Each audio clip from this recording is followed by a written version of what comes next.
tropa at nandito na naman at nagbabalik. So kung napapansin nyo mga tropa, so nandito na naman tayo sa bahay. So another hub edit na naman tayo mga tropa. At mag-uusap-usap na naman tayo tungkol dito sa bagong inedit natin na hub.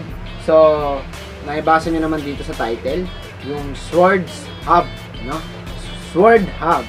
So napakaganda rito mga tropa. Ito rin yung isa sa pinakamatibay na hub sa pagkakalam ko, isa rin siya sa pinakamatibay. So kung gusto mo malaman kung paano ito gawin o paano ito i-edit o i-repair o palakasin, hit mo muna yung subscribe button at click mo na rin yung bell para updated ka sa paparating nating video. So papakita ko na sa inyo kung paano natin mapapalakas to. Pero sana mapalakas natin siya dahil yung tropa nating nagpagawa medyo malayo-layo pa, hindi na natin siya naano kasi alam niyo naman sa panahon ngayon mga tropa na nag-iingat tayo sa coronavirus, no? So sa mga tropa natin dyan, more ingat kayo sa pagbibisikleta, always helmet, no? Laging always wear your helmet and gloves anytime na mag-ride ka. Kailangan naka-protective gear tayo dahil di natin alam kung ano yung gaganasin natin o anong kapalaran natin sa kalsada pag nag-bike na tayo. Hindi naman natin alam kung magdidisgrasya ba tayo o hindi. So make sure mo na rin na magsuot ka ng protective gear. So yung mga tropa, papakita ko na sa inyo kung paano i-edit to. So 3, 2, 1, go! So yun na nga mga tropa, ito na yung Sword Hub na sinasabi ko. So hindi ko na masyadong kung anong nito, sword na to eh. Basta sword siya. So checkin natin kung ano ba yung laman nito. So 5 pounds siya nung binuksan ko. Pero tignan niyo naman yung itsura niya, sobrang dumi at medyo talagang napabayaan na yung hub. So susubukan natin siyang pagandahin at palakasin. So tara buksan natin at kalasin natin yung mga pounds dahil medyo na-curious ako rito eh. So ito yung mga pouch niya mga tropa, yan. Dual teeth siya eh, no? So 5 pouch yan mga tropa. Ayan o, dual teeth kung nakikita nyo, no? Meron pa siyang hulma sa ibabaw. Solid talaga at grabe to mga tropa. So yung mga tropa, kung napapansin nyo, yung pouch niya is 5 pouch lang. Itong hub na to, ito yung Sword 11 speed na free hub niya. So kung napapansin nyo dyan, yan 5 pounds lang talaga siya, nakaagulat 1, 2, 3, 4, 5. So 5 pounds, 5 spring. So yan siya. Medyo madumi na yung niya, pinaka ratchet niya rito, pero pwede pa naman. So ang gagawin lang natin dito, same lang sa weapon predator, papalamanan lang natin para mas solid yung tunog niya. Tara. So yung mga tropa, napansin nyo yung isang spring niya, napalamanan na natin yan kung nakikita nyo. Ganyan lang gagawin nyo, susukatin nyo lang yung pulse. Tapos parehang-pareha lang siya ron sa plastic spring. So ipapasok mo lang siya sa loob, ganito. Para mas lalong tumigas yung palo niya. Kasi kanina nung kinakalas ko to medyo malambot eh. Pero ayan, basta yan, no? Pareha lang ng sukat yan.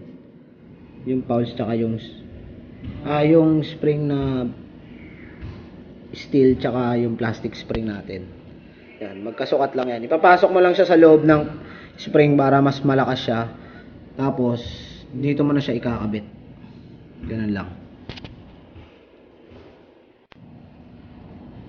So ito na siya mga tropa. So napasok na natin yung plastic spring dyan sa loob. So gagawin mo naman, uunatin lang natin pa ganito. Yan. Medyo mahaba yung plastic niya pero pwede na to. Solid na to. Pagpasok mo ng ganon, sasama naman natin itong pinaka-pouch.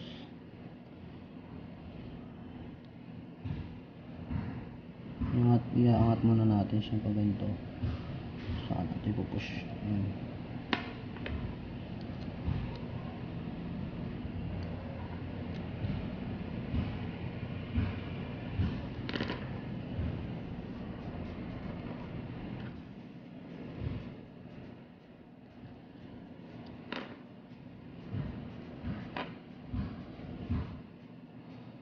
Medyo malaki yung niya, masyadong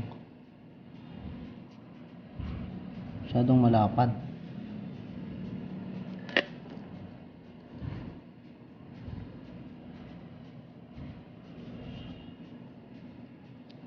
Test muna natin kung gaano kalambot yung stock. Mas malambot ba siya dati o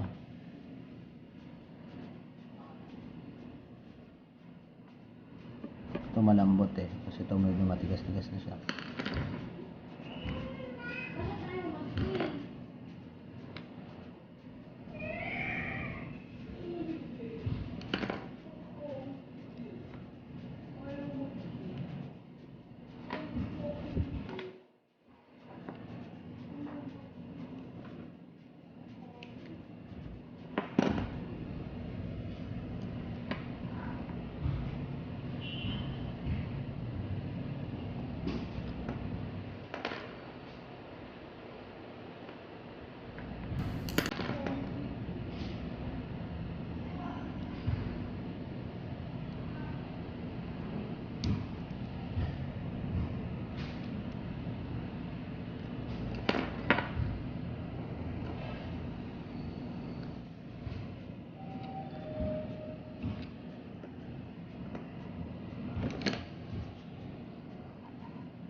Itong isa parang putol na.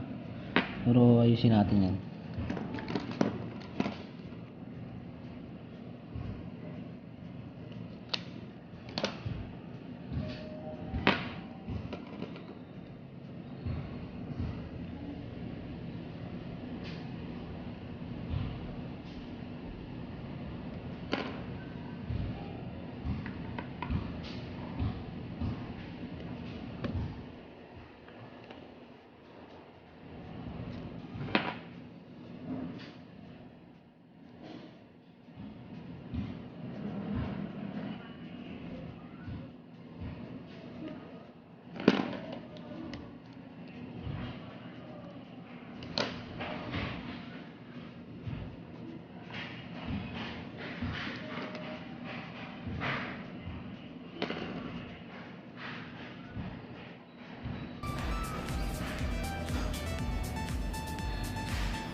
Galing.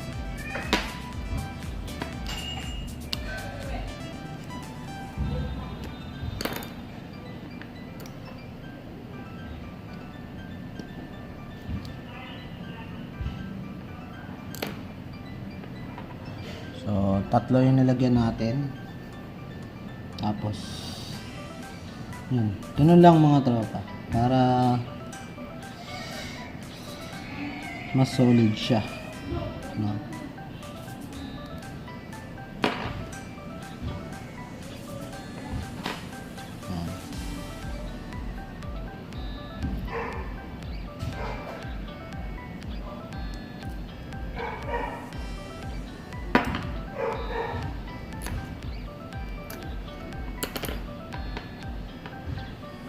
So ito na siya mga tropa. Ito yung sword na hub. Yan. 5 pulse. 1, 2, 3, 4, 5. So, tapos na. Tatry naman natin kung gaano siya kalakas. Tara. Nakabitan natin yung pinaka ayan, so sound check tayo.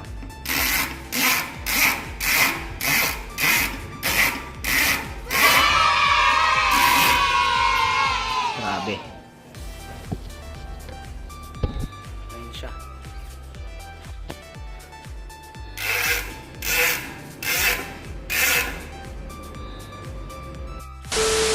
So yun na nga mga tropa, napansin nyo yung hub, no? Sobrang ganda, sobrang ano siya nabigla ko kasi, so ano siya 5 pulse lang siya, no? Sa lahat ng nagawa nating hub, siya lang yung nagulat ako kasi 5 pulse, no? Kasi kadalasang nagagawa natin 2 pulse, 3 pulse, 4 pulse, 6 pulse.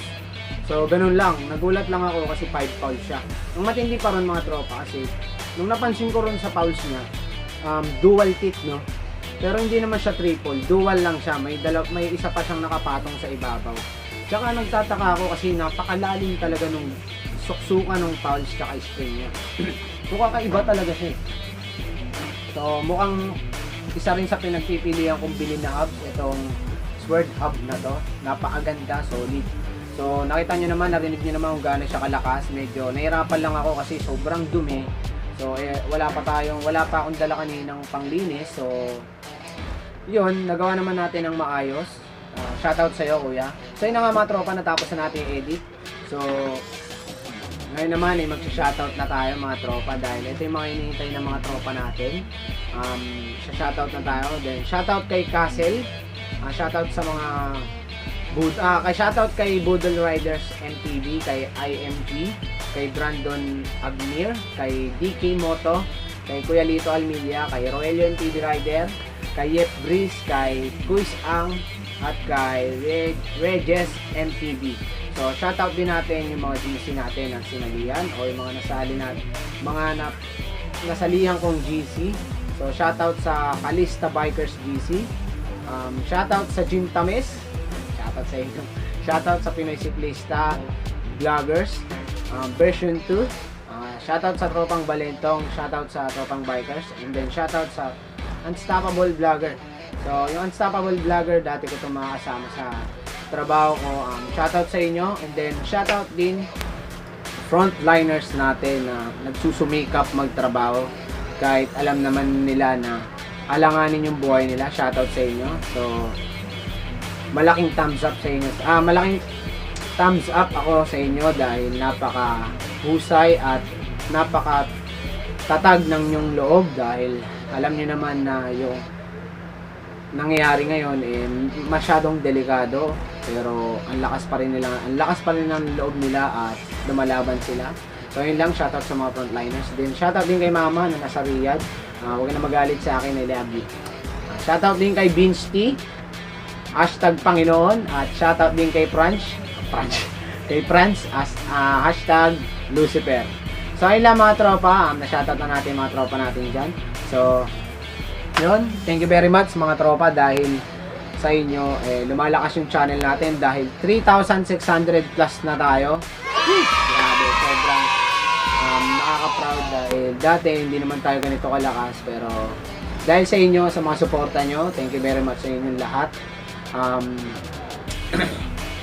Hindi ko makakalimutan to mga tropa. So thank you talaga, sobrang thank you ako sa inyo dahil umabot tayo dito. So ayun, hanggang dito na lang mga tropa. Panoorin nyo na lang yung iba nating na-edit dito sa mga video ko dito sa baba. Hanapin nyo lang. So hanggang dito na lang. Tunog Mayaman Nation, Hub Edit, Tropang Bikers, God first. Alam.